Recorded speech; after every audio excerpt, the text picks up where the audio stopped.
Hey guys, this is my first attempt at one of these live videos, so I'm not sure if this is working, so we're going to give it a minute because I'm already a minute late and that frustrates me if you know me at all. So we'll just give it a minute for a few people to come on board and we'll get rolling. If you're on, feel free to give me a wave.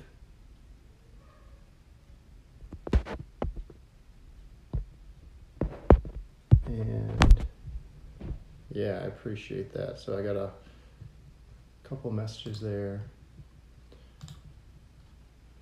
And we'll get better at this as time goes on. We'll figure out how to do this more efficiently. I tried to get my computer up and running, and it's my first time doing one of these, and I couldn't get the computer to work right, so maybe losing all credibility already before we start, right?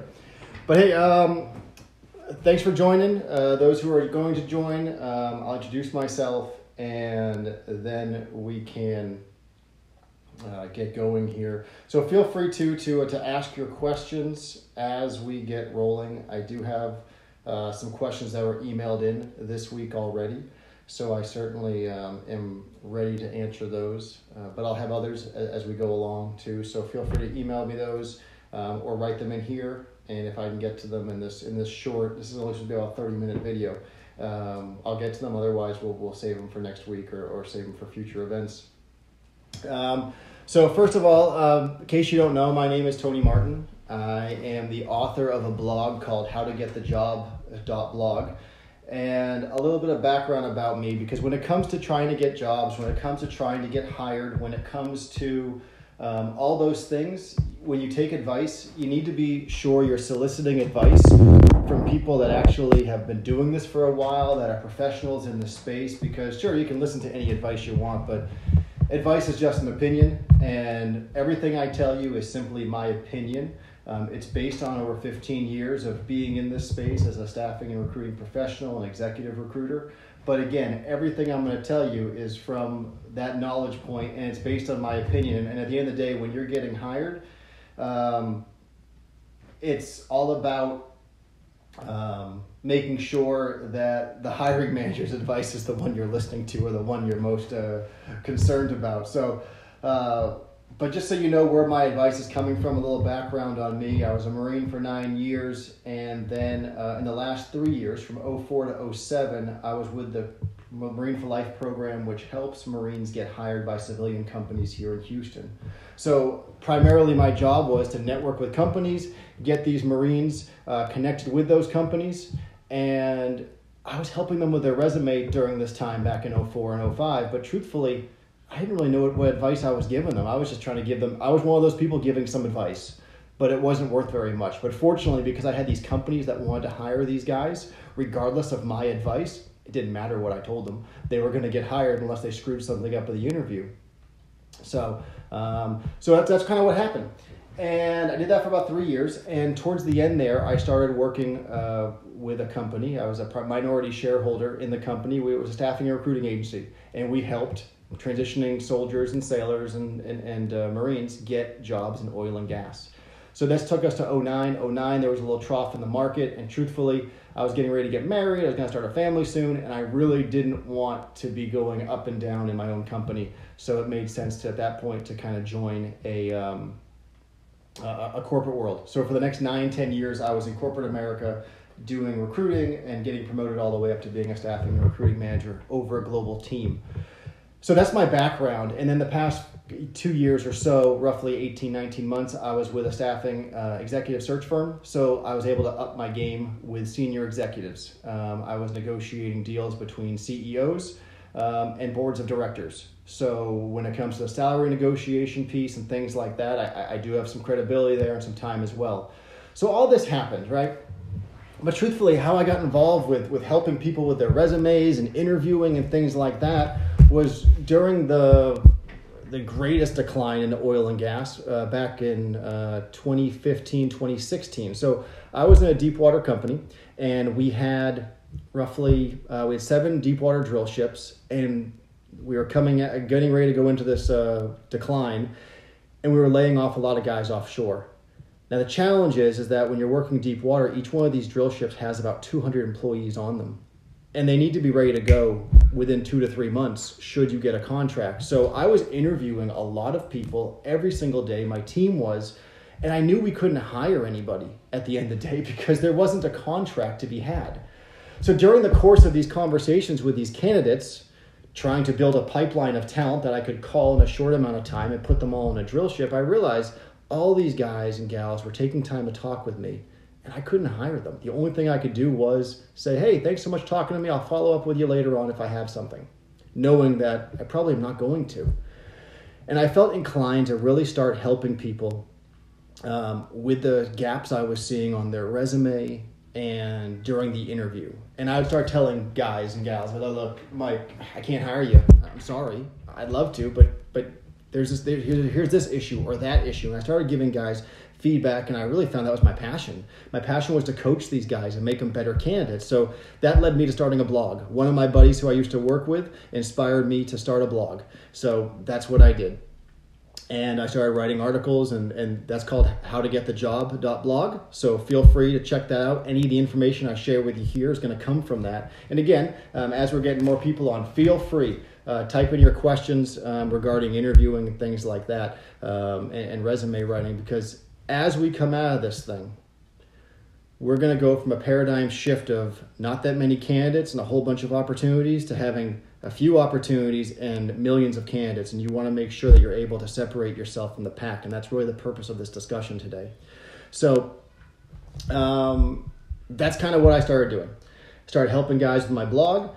And as I was helping guys and gals, I realized I was really enjoying it and really passionate about it. So then I started doing resume writing, and it just kind of grew from there. So one other stat I want to throw out to the beginning is to let you know is that in this whole world of recruiting, a recruiter's job, as much as they're going to love you and talk to you, and if they're good, they're going to make a good relationship with you, they care about the company that's hiring them. Their job is to disqualify you, okay? So if I'm a recruiter working for whatever company, my job is to disqualify you, because if you're still standing after my interview, then you're probably pretty good. But if you're not still standing after my interview, then I need to tell you why, if I'm a good recruiter, to give you some feedback so you can move on with your life and get better for the next one. So anyway, without further ado, let me start doing some questions here, because I did get 6 questions this week. And then again, this isn't meant to be a 1-hour thing. If I get more questions, I'm happy to draw it out for an hour, but knowing everyone's attention span with children at home, it might be difficult. So anyway, my first question I got was, Mike in Cyprus, is there a need for cover letters in today's world of algorithms, ATSs, and that's applicant tracking systems, which use keyword searches? So, Mike, first of all, when it comes to cover letters, it's probably never going to get read. However, there's a rule I follow when writing cover letters and why you should write one. If you are 85% qualified for the job you're applying for, then you probably don't need to write a cover letter, because your resume clearly shows that the job description and your resume align. And the way you do that is you look at the position specification and you look at all the requirements. And if you can tick off all of those requirements, then you know that you're a good fit. Cover letter is probably not needed.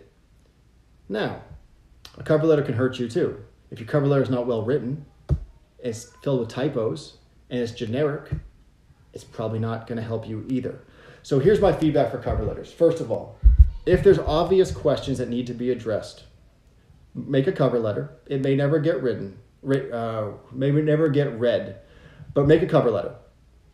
And address the gaps that you know are obvious. For example, you live in San Antonio, the job's in Houston. I would every time write a cover letter, and it's 3 paragraphs long. The first paragraph is customized to Tony Martin or the hiring manager for the company regarding the position that you're interviewing for or wanting to be interviewed for. So don't just say, to whom it may concern, I'm really interested in your company. Put the company there. Customize this cover letter for the person that's supposed to be reading it. And say, as you look at my resume, you might notice I live in San Antonio. However, I'm going to be moving to Houston next month, or my family lives in Houston. Address the questions in the cover letter that are obvious questions for the person looking at your application. Because in this brave new world, when we come out of this thing and there's 200 people applying for a job, which isn't a big number, when there's 3 or 4 or 500 people applying for the same job that you're trying to get, I, as a recruiter, I'm going to spend 8 seconds looking at your resume and going, this guy lives in San Antonio. No, I'm going to move him aside, and I'm going to find all my people that live in Houston. Now, when there's a cover letter involved, very often if I'm looking at a candidate and going, why the heck did Steve Thomas apply to this job? This has nothing to do with his background. I personally always look for the cover letter to see if there's a reason there, because the cover letter should address the gaps and the reason why you're applying to that job. For example, I'm a certified project manager. I haven't done much project management officially in my life, but I'm a PMP certified, and I might apply to a job to be a project manager. Now, when someone looks at my resume, they're going to see that, hey, look, he's an interviewing guy. Why is he applying to this job? So that's what I'm going to address in my cover letter. As you look at my resume, you're going to see that I have 15 years of experience in HR. However, during the course of that 15 years, I've installed 3 applicant tracking systems that were worth this much money, taking this long, or whatever the case may be, and I'm a certified PMP. So I'm trying to address the purpose of the reason why you're applying. So hopefully that helps you a little bit when it comes to why you want a cover letter. Again, they can hurt you. Make sure they're well written. Make sure it's personalized, but they have their place. And truthfully, though, it may never get read. But make sure if you're going to do one, it makes sense as to why you're doing it. So hopefully that helps a little bit, Mike. And then Sarah in Galveston, she asked the next question. And before this coronavirus thing happened, I struggled to get an offer. I had 6 face-to-face interviews, and I was the final candidate 2 times. So maybe I guess she was one of the final candidates 2 times. But I never got an offer. Do companies have a quota to follow? Now, okay, so this question, so if you don't know the expression, there's a term called locus of control, okay? Locus of control is a general theory, that you're either, the world happens to you or you happen to the world. If you're an external locus of control person, what that means is that you think the world happens to you and you kind of flex and move and try to survive, essentially. And you're either a victim or you're a beneficiary, but you don't really have much of a influence into what's happening to you. It's happening to you. If you're an internal locus of control person, that kind of means that you're a conqueror, or you believe you kind of hold your own destiny. Yeah, bad stuff happens to you. Bad stuff happens to everybody. But you're able to actually become better. You're able to actually take control and fix the problem. So coming back to our question here of, do companies have a quota? If you've gotten 6 face-to-face interviews, I got to be honest with you. You're doing something wrong if you haven't gotten an offer, okay? That might be hard to hear, Sarah. But the truth is that if you get, I would say if you're cold calling your resume, meaning you're sending it out, you're not networking, you just see a job posting on Indeed or Google or wherever, and you apply to that job through LinkedIn and you don't know anybody there, if you get 1 response per 20, it's probably pretty good. Now, if somehow you've been able to do this, and your situation is very specific for you, so I don't know the backstory behind it, but if you've been able to get 6 face-to-face interviews and you were the final candidate or down to the final 2 twice, your resume must be awesome. It must be spot on, because obviously you're hitting the nails on the head, but I guarantee there is something going on in your interview that's turning the interviewer off. And I don't know what that is. And I would love to talk to you about it. Feel free to email me separately. Feel free to reach out to me, because I'd love to ask you a couple of tough interview questions and see how you handle it, because maybe there's something going on there that we can work on to get you stronger on. And that's certainly part of my passion, is helping people through the interview process. And when that happens, Sarah, typically what happens for me is you tell me what company you're applying to. I'm going to research that company in advance of our discussion. And then we're going to do a mock interview, but I'm going to pretend to represent that company. And you better know more than I know about the company from researching it, but I'm going to research as if I work inside that company. I'm going to ask you about what our vision and values are and things like that, why you want to work for us. And then I'm going to put you through a structured, emotional intelligence, behavioral, and motivational-based interview for 45 minutes. And then after that 45 minutes, you and I are going to spend 15 minutes talking about what you could have done better, and it's not fun.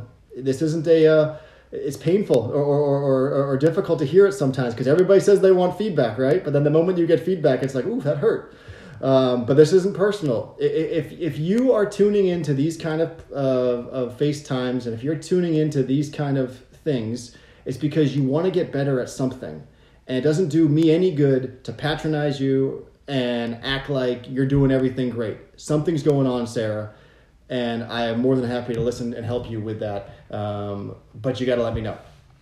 And then quotas. Okay, we all have EEOC, equal employment opportunity numbers when it comes to companies, but I don't think all 6. I can see one company, but this isn't like the NFL where you have to interview at least one African-American head coach for every head coaching job. That's not what most companies are like, okay? At the end of the day, companies keep track of their numbers. They track the stats on females and minorities and veterans, and they track all those stats. But I have never worked with a hiring manager who has told me, hey, we need to interview at least 2 women for this role. It just doesn't happen. If you get the interview, it's because you have something to offer that somebody wanted to explore further.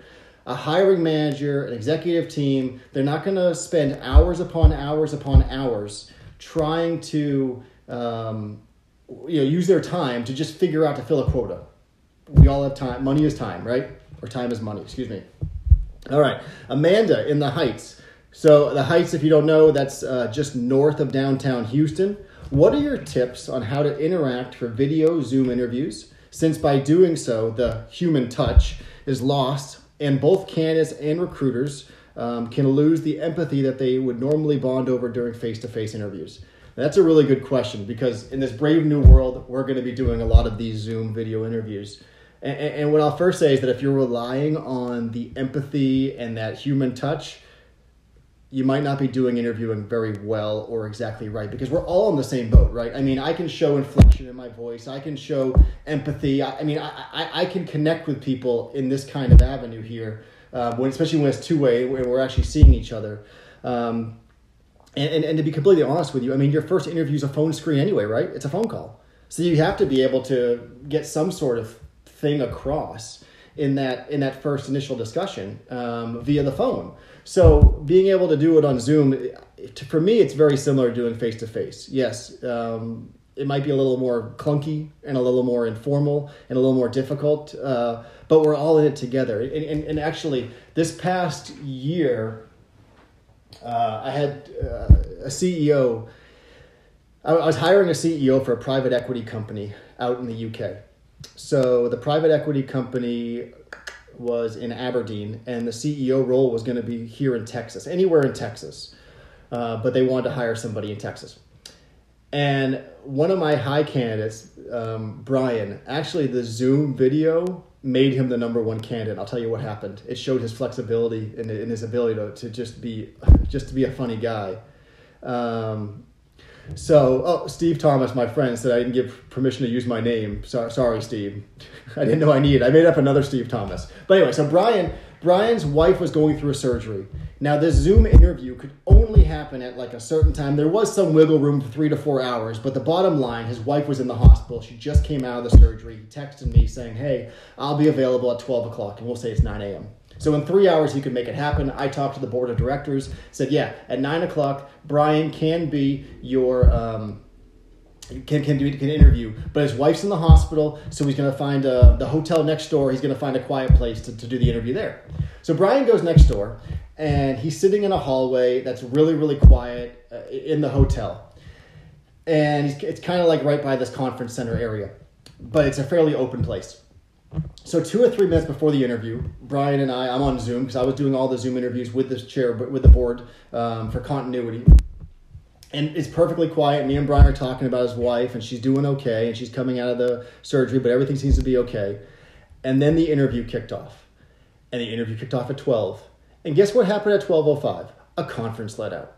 So at 12:05, he's trying to have this very intentional conversation about a role that's going to be over $300,000 a year with equity stake and stock options and all this stuff. And you would think he was in the middle of downtown Mardi Gras. And the whole thing just started all around him. And I'll tell you, he won the board over, though, in that moment, because he was able to hold up his laptop and show, I'm sorry, I don't know what happened. This was the quietest spot in the hotel.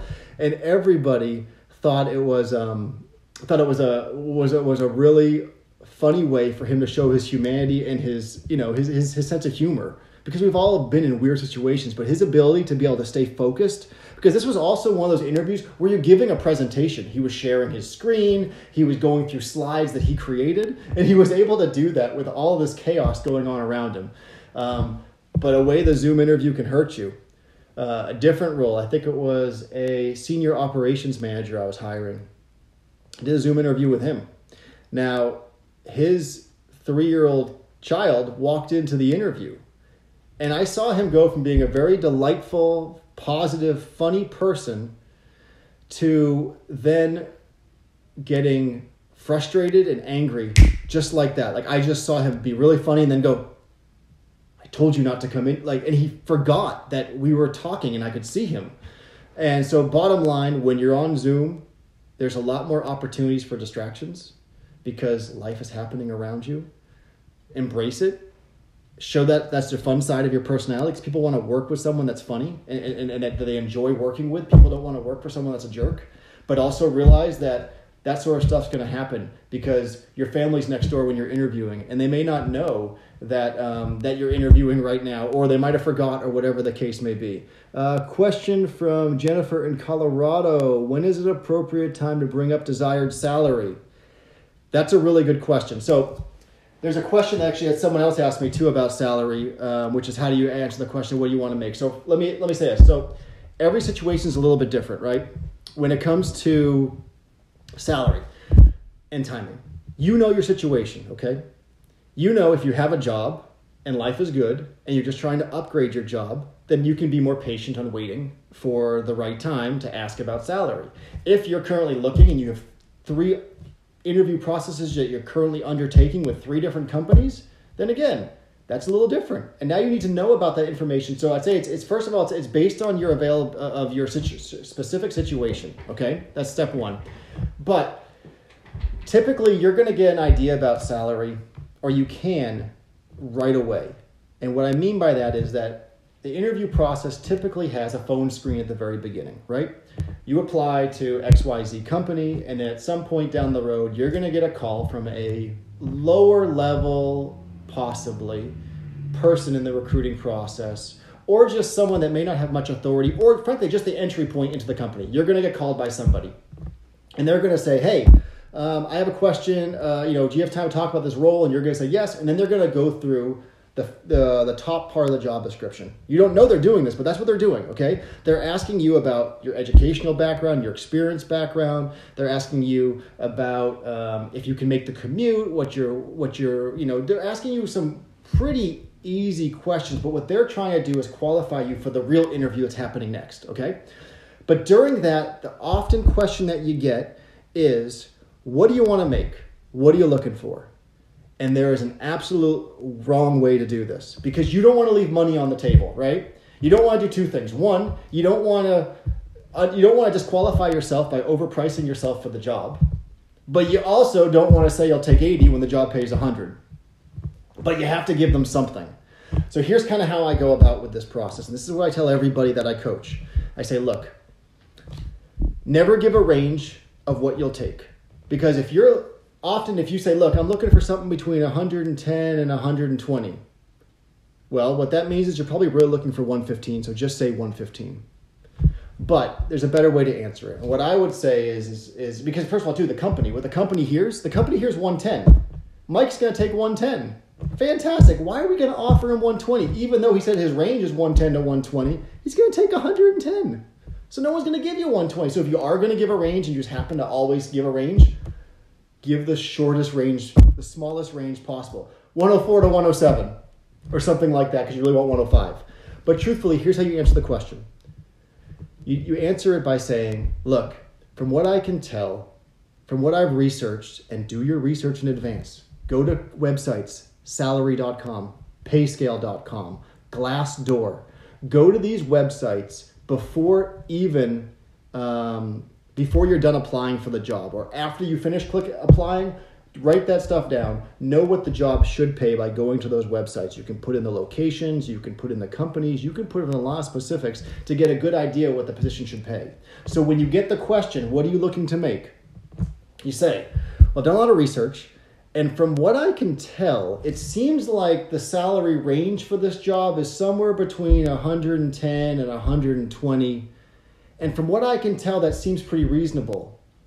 Is that what you think too? Or is that what your data shows as well? Now, you've just done something. You've, one, showed me as a recruiter that you've researched this, and you're not just throwing out a number. You've also pinged it back to me as a recruiter, which now makes me feel like I have to tell you something. Maybe I'm not going to, but I still feel at least inclined to give you something, give you some information. And often what happens then too is the recruiter, if you're way off, say the job pays 90 and you say 105, and the recruiter's going to go, well, actually, you know what, Bob, you're right. The job probably would pay this, but however, we're kind of a smaller team. This job pays 90. It gives you the opportunity to come immediately back and go, well, you know, that makes sense because, you know, the more we talk, the more I kind of see it is a little bit lower. That was my initial research, but now that we're talking more, it seems like that's okay. And if it really is okay, then you can be like, yeah, that seems reasonable. But because you didn't actually commit to what you're looking for on the front end, you answered the question with not the right answer, but they didn't hear that. They heard a number. You answered the question by saying, from what I can tell, the job probably pays somewhere between this, and that seems reasonable. What do you think? Or am I right? You didn't say you'd even take that. You never even said that was the money you were looking to make. So here's the beauty, is that 3 weeks from now, when the process is over and you get a job offer, and the job offer you get is 105, and you said, I think the job pays between 105 and 115, they can say, well, you said you wanted 105, so here's 105. Well, no. I said I thought that's what the job paid. But, you know, the more in the past 3 weeks, I've gotten more data. And through that process, I've kind of learned this is more of a strategy role. And I think for a strategy role, really what you're looking for is this and this. And I really think the job should pay more like 115. Is that reasonable? Or can we get there? But this gives you a way to kind of get out of your own way and not box yourself in. Because if on the first day when they ask you what you're looking to make and you say I'm looking between 105 and 115 and they offer you 3 weeks later 105, you have a much tougher discussion to try to get to 115. If you say I think the job should pay this, and then you're exhibiting your decision-making skills throughout that whole interview process. You're not just someone that's making up numbers. You're basing it off your best information, and you're refining that information. And it's a much more attractive way to have that conversation. So hopefully that helps you a little bit. Let's see. Let me go to Jeff in New Orleans. Jeff said, I've heard of networking is key for finding the ideal job. Most people are hired through networking, which is true. How do you network in a time like this? So that is a great question because yes, absolutely. Everyone that the vast majority of us who have gotten jobs in this world is through networking. So let me tell you, LinkedIn is huge and it needs to reflect your professionalism. It needs to be well written. It needs to be spell checked. It needs to discuss a little bit of what you've done. It shouldn't be a carbon copy of your resume, but it should certainly complement your resume, and it should allow someone, because what happens is in this world too, before this pandemic and after this pandemic and during this pandemic, when you apply somewhere, the first thing a recruiter does, because we're lazy, is we look at LinkedIn too. We want to look at your profile. We want to look at what you've done. What are the similar companies? What are the connections you have to me that I might be able to call someone real fast and go, hey, what do you know about Tony Martin? I see you're connected to him. Do you know anything about him? Because he applied to this job. So first, make sure that it reflects you well. And while we're on that, make sure all your social media reflects you well. You would be shocked about how many people my team or myself have not hired because we've gone onto their Facebook page, and let's just say the pictures and the images on that Facebook page don't reflect the values and vision that we as a company are trying to portray, and we just don't want to take a chance because, again, interviewing is it's an art, not a science, and you don't always get it right. So first of all, make sure you're going on to LinkedIn. Make sure you're taking advantage of the passive networking you can do by just having a good profile. Next, join a lot of those groups. There's lots of groups on LinkedIn, more so now than ever, that are having virtual happy hours. They're having different types of events that allow you to get in there. And yeah, you might spend $35 to become a member of the PMI Houston group. And there might not be any actual physical events, but you're going to learn about virtual events that are going on, webinars that are going to allow you to actually see what's going on and connect with that organization. And then you can even get a list out of potentially of who came to that event, because now you're a member inside the organization, or you can get a list from the organization of all the active members in the greater area. So make sure whatever group you're associating yourself with is the same group that you want to be associated yourself with, but strategically do that. Because there's a lot of events out there that, especially now, that are going to allow you to do it from the comfort of your own home, and I guess the security and safety of your own home more than anything else in today's age. But certainly do that. And then I guess the last question we have time for today will be from Aaron in Houston. And Aaron says, how do you start a resume? I get writer's block. So now, first of all, you start a resume by starting a resume. Okay, Aaron? You write. And you can Google search formats and templates and things like that, but you start by writing. Now, what you don't do is you don't write a resume like a job description, okay? I've read many resumes, and it looks like what the person did is they just copy and pasted their bullets from their job description and put it underneath the title and the position and the company and the date on their resume. That is the wrong way to do this thing. Because what happens is that you have simply just said stuff that you've been responsible for, but you haven't actually told me anything about what you've accomplished. And in every day and age, but especially today, where hiring is going to be lower moving out of this thing than we'd like, and there's going to be lots of candidates, you need to figure out a way to differentiate yourself from your peers. You need to talk about accomplishments. So I don't care that you're in charge of account management. How many accounts do you manage? What's the dollar figure of those accounts? What's the revenue that's generated by those accounts? That's what matters in this world. So as you're putting together your resume, make sure you're listing out your accomplishments. That's the number one thing I think anyone can hear. Make sure it's quantifiable. I write an article, have a SMART resume, or write your resume smartly using the SMART, situation. What was it? I can't think of the SMART acronym right now. It's eluded me. I apologize. But make sure you write it smartly. I should probably go to my blog and actually read the article again, because obviously I'm a little fuzzy on that. But it has to be measurable. You have to have an action that you've completed. You have to have the result of those actions, and it has to be timely. Specific. Kayla Martin.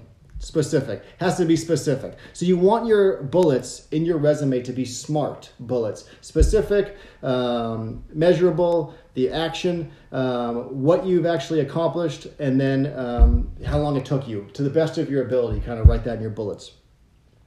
Here's the last thing too, I guess, as we're coming short on time. And I appreciate anyone who hung in here and people who are watching this. Truthfully, and actually I just heard this yesterday on a webinar. So if the national average to find a job is about 5 months, okay? The national average to find a job when you have a professionally written resume is about 3 months. So you can shave off 2 months from your job search if your resume is a top-tier resume. Next piece is that a top-tier resume, a professionally written resume, typically garners you 7% more on your entry-level salary. So when you're thinking about your resume, make sure it reflects you, because if you're trying to get top dollar, and obviously right now as we come out of this thing and there's going to be a whole bunch of people competing for those same jobs, it's important that your resume is a reflection of your ability. And so often there's so many of us that have the great skills needed to keep those jobs, but we just lack the skills necessarily to get those jobs. And when you work with a professional who's helped hundreds of people get hired, you've only seen maybe a dozen, maybe 2 or 3 situations because they were directly pertaining to your situation when you were going through them. When you work with a professional, they have the ability to tell you about the hundreds of negotiations they've been part of, the interviews they've undertaken, all the challenges that they've seen other people go through. They're able to help give you that knowledge. So make sure that as you come through this, that you're positioning yourself correctly. And always reach out to me. You can make an appointment here on the How to Get the Job Facebook page, or Hired How to Get the Job Facebook page. You can reach out to me on howtogetthejob.blog. You can send me an email at amartin626@outlook.com. You can reach me many different ways. And typically The first discussion is 15 minutes. It's always free. I'm going to look at your resume. I'm going to tell you right away if I can help you or if I can't help you, because I'd much rather bring value to those people that I help rather than just trying to sell a service when I can't do anything. I care about building relationships. I care about helping people. And this has been a phenomenal platform for me to do it. And I think right now, as we're coming out of this pandemic, or maybe we're still in the eye of the storm and we have a long way to go, this is the right time to kind of get your house in order, because when we come out of it and you're ready, you need to be sure that you're ready to position yourself to do well. So with that, I can't say it enough. Look at my blog, howtogetthejob.blog. Read that. There's lots of articles there that'll help you. And with that, I appreciate everybody. We're going to do this again next week. I've gotten a lot of text messages while I was doing this that apparently I don't have it in the right place or something. So I will get better at this. But as always, I appreciate everybody's support. Look forward to helping you along your way. And feel free to email me questions for next week if you haven't heard them. Bye-bye.